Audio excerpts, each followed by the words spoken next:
You have a very good personality. The one thing that I like about you over the other, stars and, people with these big personalities is you're really down to earth. Oh, Like thanks. even your story about how you made it to Miss Hawaii is super, not random, but just like it's not the norm. Typical, right? Yeah, because I guess when we were at the Miss Hawaii when you won last year, we got invited, so we were watching, and all we kept hearing about is how this girl Star is gonna win, and Oh my God. she's like so nice and kind and just like a normal person. And then Oh. I learned more about your story, and then you told me I think the other week when you were just like. You did the Miss Chinatown thing, and then you ended up just like doing Miss Hawaii, and Just ended up there. I and was you like, just wait, ended are up you guys there. sure? Yeah. Me? No, I appreciate that. Thank Yeah. you. And I did feel really different than everyone around me. And we had talked about this last week. I think some people who are really great at the performance aspect thrive in this space. And Kyokua definitely had me here for a reason, but it didn't mean that it was because I would enjoy it. I've gotten a lot of feedback from young women that appreciate just my candor, I guess, and seeing someone that they can relate to go on platform and be Miss Hawaii and go on to Miss America. But it was hard, like looking different than everybody else. And especially in Miss America, I made so many friends. These women are incredible, but they are like prepped for this. They've been doing pageants since they were 5 years old, and they're pageant performers, girlies. pageant girls, and still pageant girls who are down to earth and real. Like that, I never thought existed. That is really cool. Like Miss Texas, who was first runner-up, Ellie Brew, she is like pageant and ready, but she's the most down-to-earth, like most fun, just like chill girl, And she's so young. I think she's like 21. Wow. So incredible to be first runner-up, and I can't wait to see them again. But all that to say, I'm kind of looking around going, I'm not like these women, and I felt really out of place for a lot of my Miss Hawaii year, because I realized this week watching all these women be so excellent on the stage. When I won, instead of like lifting up my ego to think, oh, I'm Miss Hawaii now, I kind of brought down Miss Hawaii. A part of me thought, oh, well, if I can achieve this, then maybe it's not really a big deal, or like maybe anybody can. And then watching these women and being like, wow, she's so great.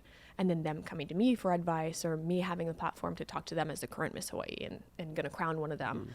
I kind of let myself appreciate the achievement, and kind of be proud of myself. Because I did just feel like I was randomly thrown in there. Like God just threw me in, and that was for me to share my story about coming out of something really dark and showing people that they can find joy again after such devastation, emotionally and spiritually. But also I did work for it, and I didn't really let myself feel that, because I was always comparing myself once I won to the other women that I had ran with, but also from Miss America. And you just kind of, it knocks you down a little bit. A little bit imposter syndrome. 1,000,000%. For so long, I hadn't thought that I earned it. I thought it was just this fluke, like it was my timing. They just be letting anyone win Miss Hawaii these days, huh? No, literally Like that night I went home and I guess they let anybody do this. And I'm joking and I was excited, but it really did get to me after a while, and you don't always clock it, because there isn't this big, huge community of people that do this. Like it's just a small little pocket. And the former Miss Hawaii's are so incredible, and I talk to them, and it's great.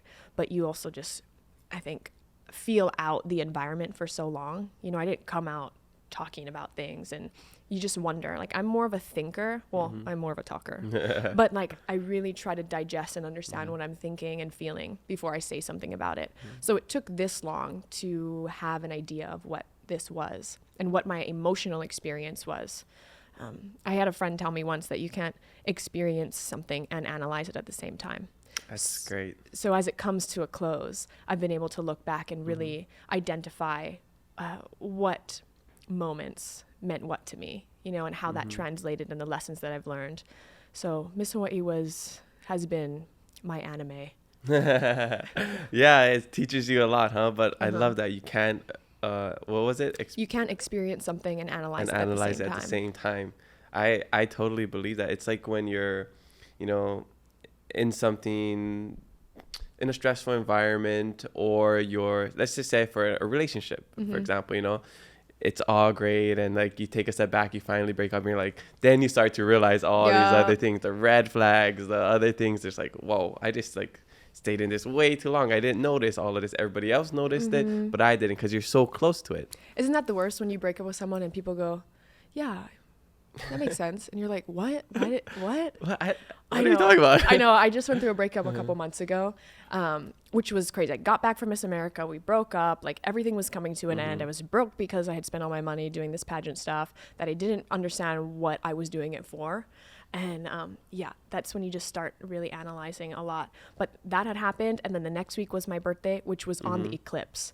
And I think is really cool because in a lot of like Hawaiian history that I had read about, like eclipse, a lot of mega keakua stuff happens on the eclipse. And I felt like that was such a marker for how God would pivot who I am. Like I feel so different than I was 2 months ago, but also 1 year ago. Like I think I started the analyzing about a month and a half ago.